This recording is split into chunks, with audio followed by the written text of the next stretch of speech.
Hi everyone, I'm Nadia, and in today's video I'm going to be sharing why we use and why you should use liquid latex with your resin art.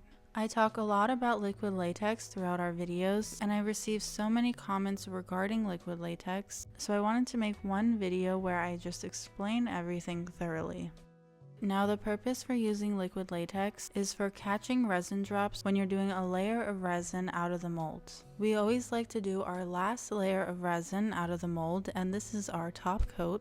And in this layer, we can focus on getting a perfect finish with no dust particles or fibers landing in the resin while it's hardening. And this also creates a domed edge on your resin piece, which gives it an overall better look and feel.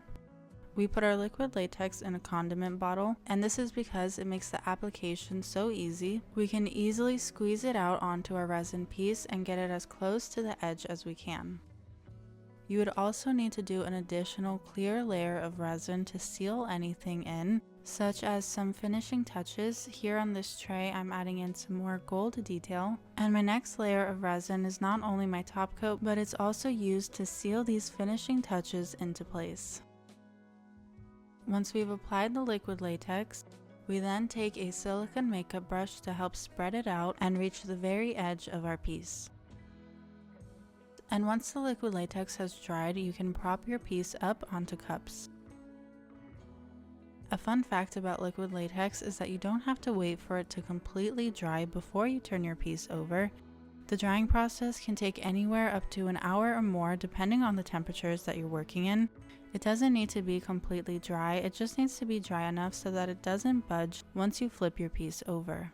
This can cut your waiting time down in half, and you can also speed up this process by going over the liquid latex with a heat source such as a heat gun. Once you have your resin piece propped onto cups, you want to make sure that it's not only sturdy but also leveled.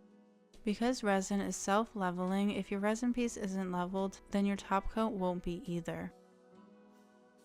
This will cause a lot of excess resin to drip off onto one side.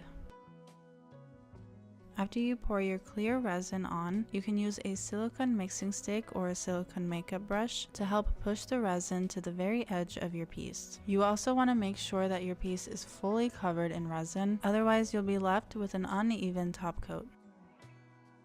It's very likely that in this process you'll have a little bit of resin drip over the edge, but that's not a problem because the liquid latex catches these resin drops, and those resin drops come off so easily the next day along with the liquid latex.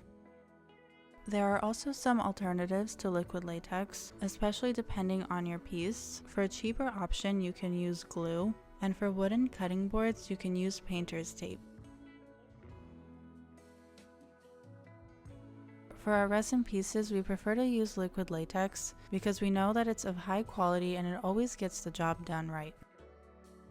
After doing your top coat, you can come back the next day once your layer of resin has hardened, and now you'll be easily able to remove those resin drops with your liquid latex. If you wait a little bit longer, your resin will be harder and it will just require a little more muscle to remove, but it's still very easy to do so. If you encounter some spots where the liquid latex doesn't fully remove that resin drop, and this could be on drops where it's more attached onto the edge of the coaster versus on the bottom, you can use an X-Acto knife to carefully get under that drop and easily remove it. The liquid latex in this case still has created a barrier between that resin drop and your original resin piece, so removal is always easy.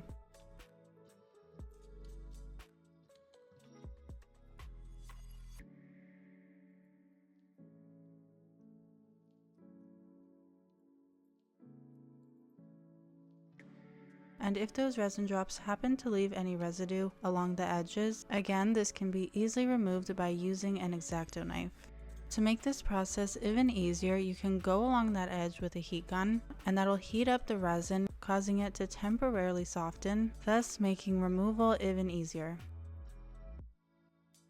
And now you are left with a flawless top coat, a nice domed edge, and no resin drops on the back of your resin piece.